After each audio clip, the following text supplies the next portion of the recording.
유럽의 도시와 한국의 도시는 무엇이 다를까요? 여러 가지가 있겠지만 도시구조상 가장 크게 다른 건 광장의 존재와 그 쓰임새일 것입니다.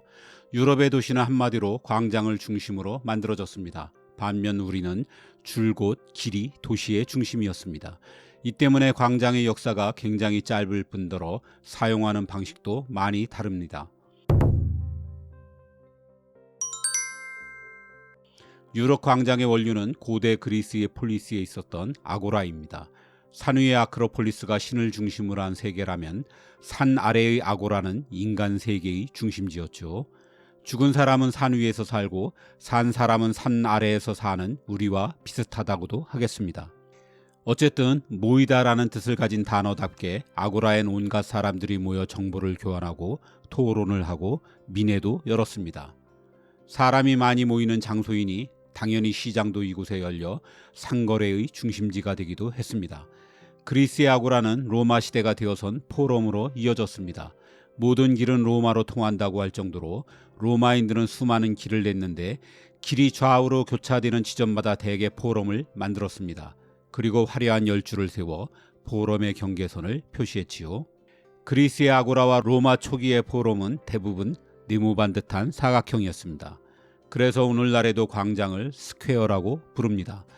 물론 역사가 진행되면서 광장은 점차 부채꼴, 마름모꼴, 삼각형, 타원형 등 온갖 모양으로 변화해갔지요. 하지만 유럽의 도시에 광장이 본격적으로 들어선 것은 중세 때부터입니다. 이는 기독교의 확장과 맞물려 있습니다. 11세기에 들어서 십자군 전쟁 등으로 사람들의 대규모 이동이 잦아지게 되었고 상업이 발달하면서 경제력도 커져갔지요. 그러면서 유럽 전역에 많은 도시가 생기게 되었고 따라서 광장도 폭발적으로 늘어나게 되었습니다. 도시가 광장을 중심으로 발달했다지만 엄밀히 말해서 광장은 교회가 중심이었으니 많은 경우 사실상 교회가 도시의 출발점이라고도 할 수 있습니다. 이에 대해선 홍익대 건축학과 유현준 교수의 설명이 가장 직관적으로 이해하기 쉬운 것 같습니다. 우선 누군가가 사람 통행이 많은 곳에 교회를 짓기로 했다고 가정해 보겠습니다. 유현준 교수에 의하면 성당 같은 대건축은 주로 돌로 짓게 됩니다. 그러려면 돌을 다듬고 건축 자재를 쌓아둘 별도의 공간이 필요합니다. 그건 주로 성당 앞의 드넓은 빈터입니다. 돌로 큰 성당을 짓는 건 수백 년이 걸리는 대공사입니다. 따라서 성당 주변으로 인부들을 위한 숙소와 식당 등도 들어서게 됩니다. 마침내 공사가 끝나면 숙소와 음식점 건물은 그대로 남게 되고 대신 작업장은 비워져 자연스럽게 광장이 되는 것입니다. 여기에 좀 더 덧붙이자면 성당은 신의 권위가 잘 드러나야 하므로 그 앞을 비워 어디에서든 잘 보이게 해야 했습니다. 그리고 성당은 완공전이라도 실내 예배당만 만들어지면 마을 사람들이 일주일에 한 번은 모여야 하는 장소였습니다. 게다가 광장엔 동네에서 유일한 작은 분수나 우물을 두었습니다. 물을 길기 위해서라도 마을 사람들은 광장에 가야 했습니다. 이곳에서 마치 우리의 옛 우물가가 그랬듯 동네 사람들에 대한 뒷담화를 포함한 온갖 정보가 교환되었을 것입니다. 사람들이 모이는 장소이니 상업시설이 광장 주변에 만들어지는 건 당연한 수순이었습니다. 그래서 광장마다 시장이 들어섰습니다. 게다가 지배층들이 이 요지를 놓칠 리가 없지요. 광장을 둘러싸고 시청이 들어서고 길드 조합이 자리하고 귀족들의 저택까지 한 모퉁이를 차지했습니다. 이렇게 교회가 완성되기까지 수백 년에 걸쳐 광장이 있는 중심 지역은 지배층이 차지하고 그 뒤편으론 좁은 골목을 사이에 두고 일반인들의 집들이 자리하면서 자연스럽게 도시가 만들어졌습니다. 그리고 방어를 위한 성벽을 빙 둘러세워 도시를 완성시켰습니다. 이 성벽은 중세가 끝나고 르네상스 시대가 되면서 더 이상 쓸모가 없게 됩니다. 유럽의 화약이 전해졌기 때문이죠. 그래서 점차 이 성벽을 철거하게 되는데 그 덕에 오히려 도시가 더 커질 수 있었습니다. 그리고 마치 복제하듯 또 다른 블럭에 수백 년에 걸쳐 교회를 세우고 돌작업터가 광장이 되고 그 주변으로 시장이 들어서고 관공서가 자리하는 과정을 거쳐 도시가 확대되었습니다. 광장과 광장은 여러 갈래의 골목으로 이어졌고 골목을 사이에 두고 집들이 빽빽하게 빈 공간을 채웠죠. 그런데 르네상스와 바로크 시대를 거치면서 유럽의 광장은 좀 더 커지고 좀 더 화려해졌습니다. 피렌체의 시뉴리아 광장이 그 대표인데 기념비와 통치자의 동상이 세워지고 예술적인 분수와 조각품이 광장을 장식했습니다. 이는 대부분 그 지역 명문세가의 헌납에 의한 것이었습니다. 늘 이들을 옥죄는 성경 구절이 하나 있었으니 부자가 전당에 가기는 낙타가 바늘구멍을 통과하기보다 어렵다입니다. 교회는 이 구절을 적절히 이용해 부자들에게 교회 종탑은 물론 도서관이나 미술관을 지역 시민들에게 기부하도록 유도했습니다. 유럽의 도시에 광장이 있을 수밖에 없는 또 다른 이유도 있습니다. 그건 굉장히 폐쇄적인 건축 방식입니다. 유럽의 오래된 집들은 거의 대부분 골목의 경계선에 바짝 붙여 지었습니다. 외부로는 창을 가급적 작게 내고 큰 창은 주로 건물 내부의 중정 방향으로 냈지요. 이런 집들이 다닥다닥 붙어 있으니 마치 전체가 거대한 담장처럼 보였습니다.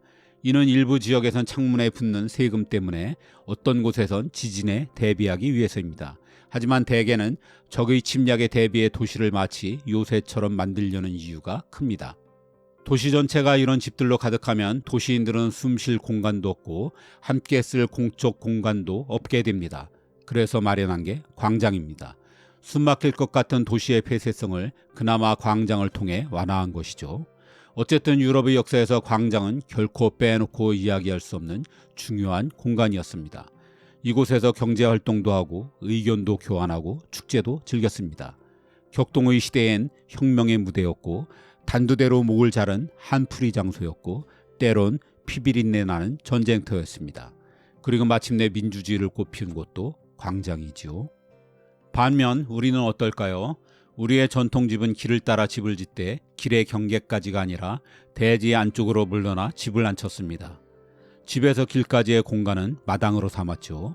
이 마당으로 이웃이 쉽게 드나들면서 마당이 광장의 역할을 일부 하기도 했습니다. 그리고 이웃이 생기면서 자기 땅을 구분짓기 위해 마당과 길이 만나는 지점에 담이나 울타리를 쳤습니다. 그런데 이것도 밖에서 안이 훤히 들여다보일 정도로 되게 낮았죠. 이는 집안에서 집 밖을 내다보는 시선을 중시했던 착용 문화의 영향일 것입니다. 어쨌든 폐쇄적인 유럽의 집들과 달리 우리의 집들은 이런 식으로 타인에게 시각적으로 물리적으로 개방감을 주었습니다. 그만큼 우리는 유럽의 도시에 비해 광장의 필요성이 적었다는 얘기입니다. 거기에 우리는 오랫동안 인구 밀도가 낮은 농경사회였지요. 중앙집권제가 일찌감치 정착한 덕에 유럽에 비해 내부 전쟁도 거의 없었고요. 그만큼 방어를 위한 성벽 도시를 만들 필요가 없었으니 그에 따른 광장도 발전할 여지가 적었던 셈입니다.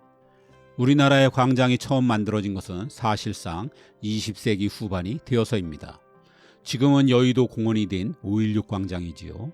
수백 년의 기간 동안 자연스럽게 자리 잡은 유럽의 광장과 달리 권력자의 명령에 의해 인위적으로 만든 전형적인 관치 광장이었습니다. 사실상 5.16 광장의 쓰임새는 박정희 정권의 권위를 드러내기 위한 군사 퍼레이드 뿐이었습니다. 이후 차도를 막아 서울광장과 광화문 광장을 만들었지만 유럽과 같은 일상 공간이나 문화 공간이라고 하기엔 거리가 먼 게 사실입니다. 건축학적으로 왕복 4차선 이상의 도로가 있으면 사람들은 잘 건너려 하지 않습니다.